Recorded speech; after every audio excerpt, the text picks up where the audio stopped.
O sistema circulatório abrange o sistema vascular sanguíneo e o sistema vascular linfático.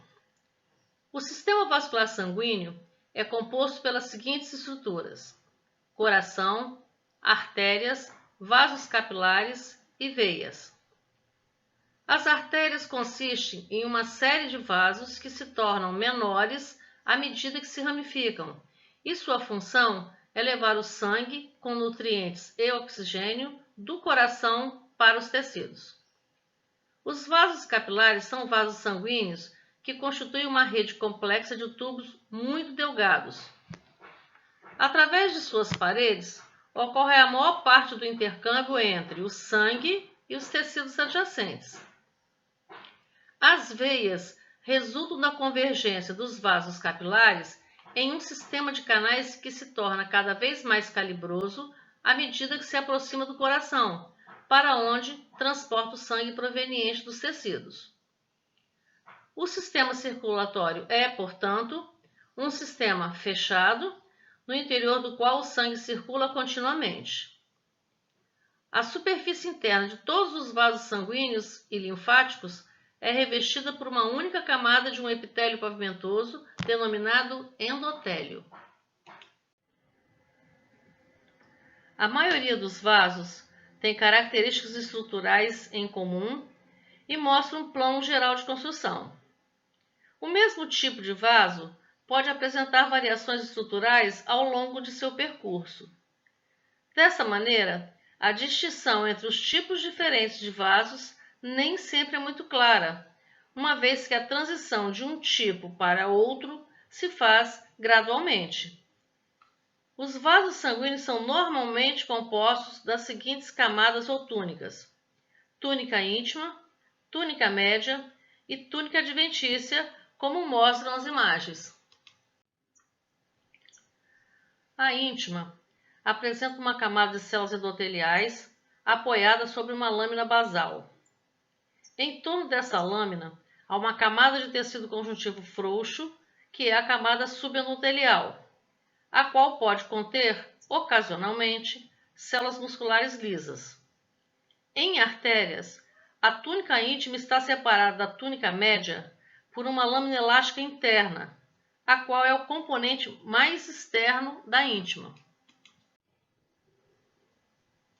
A lâmina elástica interna é composta principalmente de elastina e contém aberturas ou fenestras que possibilitam a difusão de substâncias para nutrir células situadas mais profundamente na parede do vaso. Por ocasião da morte, a lâmina elástica interna das artérias geralmente apresenta um aspecto ondulado nos cortes histológicos. Observem na imagem à direita. A túnica média consiste principalmente em camadas concêntricas de células musculares lisas. Interpostas entre as células musculares lisas, existem quantidades variáveis de matriz extracelular, composta de fibras e lamelas elásticas, fibras reticulares, proteoglicanos e glicoproteínas. As células musculares lisas são as responsáveis pela produção dessas moléculas da matriz extracelular. Nas artérias de grande calibre, a maior parte da túnica média é ocupada por lâminas de material elástico. Em artérias musculares menos calibrosas, a túnica média contém apenas a lâmina elástica externa, no limite com a túnica adventícia. A adventícia é formada por tecido conjuntivo, no qual existem principalmente colágeno do tipo 1 e fibras elásticas. A camada adventícia torna-se gradualmente contínua com o tecido conjuntivo do órgão pelo qual o vaso sanguíneo está passando. Vasos grandes normalmente contêm vasa vasorum, que significa vasos dos vasos. São arteríolas, capilares e vênulas que se ramificam na adventícia e, em menor quantidade, na porção externa da média. Os vasa vasorum nutrem a adventícia e a média, uma vez que, em vasos maiores, as camadas são muito espessas para serem nutridas somente por difusão a partir do sangue que circula no lumen do vaso. Vasa vasorum são mais frequentes em veias que em artérias. As grandes artérias elásticas incluem a aorta e seus grandes ramos. As paredes desses vasos têm cor amarelada decorrente do acúmulo de elastina na túnica média. A íntima é mais espessa que a túnica íntima de uma artéria muscular. Uma lâmina elástica interna, embora presente, não pode ser facilmente distinguida das demais lâminas elásticas existentes entre as camadas musculares que se seguem. A túnica média consiste em uma série de lâminas elásticas perfuradas, concentricamente organizadas, cujo número aumenta com a idade. Há em torno de 40 lâminas no recém-nascido e 70 no adulto. Entre as lâminas elásticas, situam-se células musculares lisas, fibras de colágeno, proteoglicanas e glicoproteínas. A túnica adventícia é relativamente pouco desenvolvida. As artérias musculares de diâmetro médio contêm a túnica média formada essencialmente por células musculares lisas.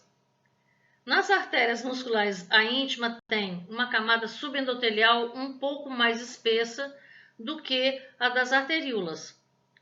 Observe nas imagens que a lâmina elástica interna é proeminente e a túnica média pode conter até 40 camadas de células musculares lisas.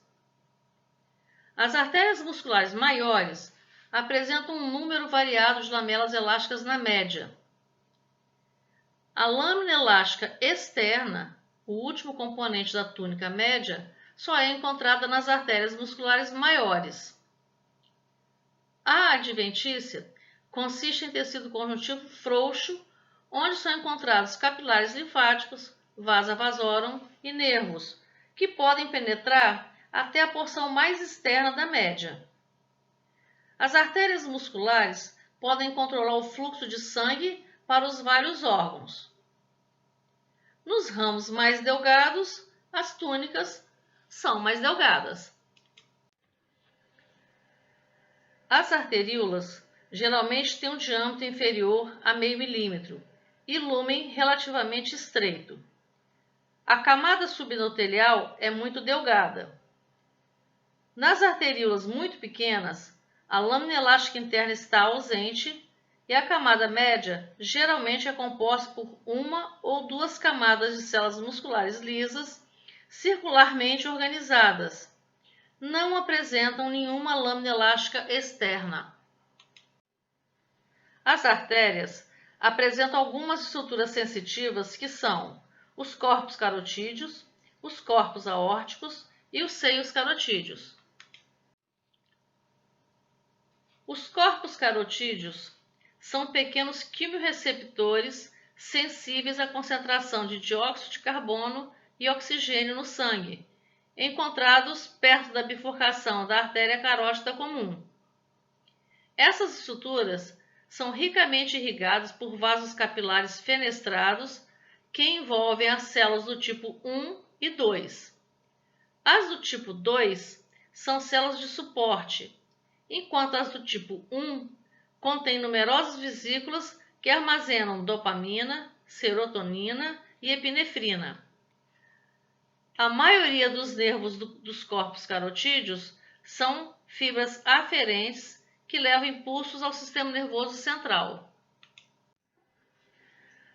Os corpos aórticos estão localizados no arco da aorta e são estruturalmente semelhantes ao corpo carotídeo.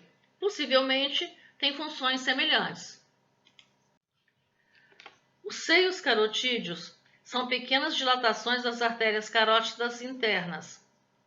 Esses seios contêm baroreceptores que detectam variações na pressão sanguínea e transmitem essa informação ao sistema nervoso central.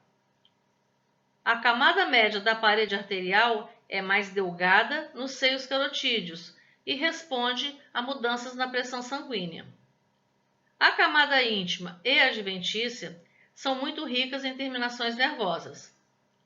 Os impulsos dos nervos aferentes são processados pelo cérebro de modo a controlar a vasoconstrição e a manter a pressão sanguínea normal.